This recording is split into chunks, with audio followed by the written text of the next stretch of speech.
സാധാരണക്കാർക്ക് പോകാൻ അനുവാദമില്ലാത്ത നിരവധി സ്ഥലങ്ങൾ ലോകത്തുണ്ട്. അത്തരത്തിലുള്ള ഒരു അതീവ സുരക്ഷാ സ്ഥലമാണ് ഏരിയ 51. അമേരിക്കയിലെ ഈ നിഗൂഢമായ സ്ഥലത്ത് എന്താണ് ഉള്ളത്? ഇതിനെക്കുറിച്ച് ആർക്കും അറിയില്ല. എന്നാൽ ഈ സ്ഥലത്തെക്കുറിച്ചുള്ള ഊഹാപോഹങ്ങൾ കേട്ടാൽ നിങ്ങൾ ഞെട്ടും. അന്യഗ്രഹ ജീവികൾ നിരന്തരം ഇവിടെ എത്തുകയും രഹസ്യമായ പല വിവരങ്ങളും അറിവുകളുമെല്ലാം അമേരിക്കയ്ക്ക് കൈമാറുന്നുണ്ടെന്നുമാണ് പറഞ്ഞു കേൾക്കുന്ന ഒരു ഊഹാപോഹം. ഇത്തരം കാര്യങ്ങൾ സൂക്ഷ്മമായി നിരീക്ഷിക്കുന്നവർക്ക് ഈ ഒരു വാദം തള്ളിക്കളയാനാകില്ല. കാരണം അത്ര രഹസ്യമായാണ് ഏരിയ 51 എന്ന സ്ഥലത്തെ അമേരിക്ക കൈകാര്യം ചെയ്യുന്നത്. ഉയർന്ന സുരക്ഷയും രഹസ്യാത്മകതയും കാരണം ഏരിയ 51നെ കുറിച്ച് നിരവധി ഗൂഢസിദ്ധാന്തങ്ങൾ സമൂഹത്തിൽ നിലനിൽക്കുന്നുണ്ട്. കോടിക്കണക്കിന് താരാപഥങ്ങൾ നിറഞ്ഞുകിടക്കുന്ന ഈ അനന്തമായ പ്രപഞ്ചത്തിൽ അത്തരമൊരു സാഹചര്യത്തിൽ ജീവൻ നിലനിൽക്കുന്ന നിരവധി സ്ഥലങ്ങൾ ഉണ്ടായിരിക്കണം. അന്യഗ്രഹത്തിലെ ജീവന്റെ ആ രൂപം എങ്ങനെയായിരിക്കുമെന്ന് സങ്കല്പിക്കാൻ കഴിയില്ല എന്നത് ശ്രദ്ധേയമാണ്. അന്യഗ്രഹ ജീവികളുടെ പേടകങ്ങൾ ഇറക്കാനുള്ള സ്ഥലമാണ് ഏരിയ 51 എന്നാണ് പലരും പറയുന്നത്. അമേരിക്കൻ സൈന്യവും നാസയും ഈ സ്ഥലത്ത് അന്യഗ്രഹ ജീവികളെയും അവരുടെ പേടകങ്ങളെയും തടവിലാക്കിയിട്ടുണ്ടെന്നും ഗവേഷണങ്ങൾ നടത്തുന്നുണ്ടെന്നുമാണ് മറ്റൊരു തിയറി. പൊതുജനങ്ങൾക്ക് ഒരിക്കലും ഏരിയ 51ലേക്ക് പ്രവേശനം നൽകിയിരുന്നില്ല.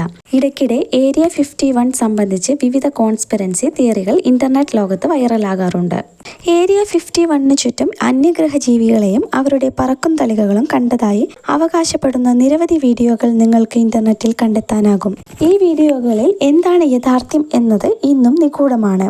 ഇതൊരു പരീക്ഷണ സൈറ്റാണെന്ന് എത്ര പേർക്കറിയാം? US-ലെ നൊവാഡയിലാണ് ഇതുള്ളത്. 40 ചതുരശ്ര കിലോമീറ്റർ പരന്നുകിടക്കുന്ന എയർപോർട്ട് പോലുള്ളൊരു സ്ഥലമാണിത്. അടുത്തിടെ US കോൺഗ്രസിലെ ഒരു ചോദ്യം ചെയ്യലിൽ 2 US നേവി ഉദ്യോഗസ്ഥരും ഒരു മുൻ US സൈനിക ഉദ്യോഗസ്ഥനും അതിശയിപ്പിക്കുന്ന നിരവധി വെളിപ്പെടുത്തലുകൾ നടത്തിയിരുന്നു. മുൻ air force intelligence officer David Grusch ചോദ്യം ചെയ്യലിനിടെ പറഞ്ഞത് 1930 മുതൽ അമേരിക്കയിൽ ചില സാങ്കേതിക വിദ്യകൾ ഉണ്ടെന്നാണ്. അമേരിക്കൻ രഹസ്യാന്വേഷണ സംഘടനയായ CIA ഉദ്യോഗസ്ഥർക്കും ഇവിടെ ജോലി ചെയ്യാനായി തിരഞ്ഞെടുക്കപ്പെട്ടവർക്കും മാത്രമാണ് ഏരിയ 51ലേക്ക് പ്രവേശനമുള്ളത്. അമേരിക്കൻ പ്രസിഡന്റിന് വരെ ഇവിടെ കയറുന്നതിൽ ചില നിരോധനങ്ങളുണ്ട്. 1955-ലാണ് US എയർഫോഴ്സ് ഈ സ്ഥലം ഏറ്റെടുത്തത്. 2013 വരെ ഇങ്ങനെയൊരു സ്ഥലമുണ്ടെന്ന് CIA അംഗീകരിച്ചിട്ടില്ലായിരുന്നു. 2005-ൽ വിവരാവകാശ രേഖ പ്രകാരം നൽകിയ ഒരു അപേക്ഷയ്ക്ക് മറുപടിയായി അവസാനം അവർക്ക് ഏരിയ 51 നിലവിലുണ്ടെന്ന് സമ്മതിക്കേണ്ടതായി വരികയായിരുന്നു. 1950-കളിലെ ആദ്യത്തെ U-2 പിന്നീട് B-2 സ്റ്റെൽത്ത് ബോംബർ എന്നിവയുടെ പരീക്ഷണ കേന്ദ്രമായിരുന്നു ഈ ബേസ്. ഏരിയ 51നെ കുറിച്ച് ആളുകൾക്ക് ഇപ്പോഴും പൂർണ്ണമായ വിവരങ്ങൾ ലഭ്യമല്ല. എന്തിനാണ് ഏരിയ 51 എന്ന് വിളിക്കുന്നതെന്ന് പോലും ആളുകൾക്ക് അറിയില്ല.